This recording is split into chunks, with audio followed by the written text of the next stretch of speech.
Bagi seorang mukmin dan mukminah yang ingin melakukan sholat malam atau qiyamul lail ini, yang kita sebut dengan tahajud ya di luar Ramadan ini, memang sejatinya mempersiapkan diri untuk hal itu. Dalam pengertian apa? Ya, hendaklah dia beristirahat dengan cepat ya di malam hari. Artinya mungkin jam 9, setengah 10 atau jam 10 ya. Dia sudah tidur gitu.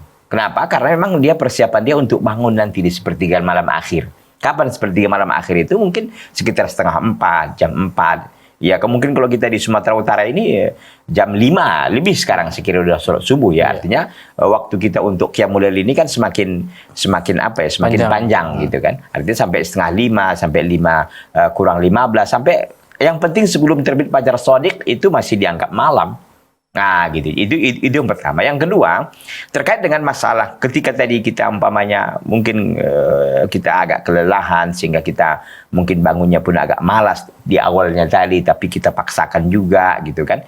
Ya nggak ada masalah kalau ngantuknya itu jangan sampai yang benar-benar ini ya, benar-benar menghilangkan akal, nggak sadar lagi dia gitu.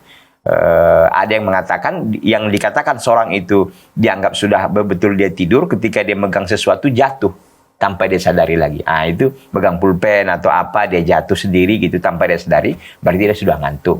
Karena kalau yang seperti ini maka dia dianggap sudah batal sholatnya. Mengapa? Karena batal wudhunya dan segala macam gitu kan. Nah, intinya bahwa kalau hanya sebatas berat ngantuk, kadang-kadang saya kira tidak hanya sholat tahajud ya. Kadang-kadang sholat subuh juga, apalagi umpama kita agak terlambat tidur atau kelelahan, sehingga kita pun imamnya agak sedikit panjang bacaannya, kita pun agak-agak apa namanya itu agak goyang. Ya itu wajar Ibu, wajar ya. Jadi tidak ada masalah yang seperti itu ya, tapi itu tadi maunya kita lebih apa ya, lebih siap sehingga kita lebih segar ya, lebih semangat dalam melakukannya. Dan juga memang bisa juga ditambah vitamin atau sebelum kita sholat mungkin ada minum sesuatu jahe atau apa kayak gitu sehingga kita lebih semangat ya untuk melakukannya. Lebih melek gitu ya. Lebih melek begitu. Iya.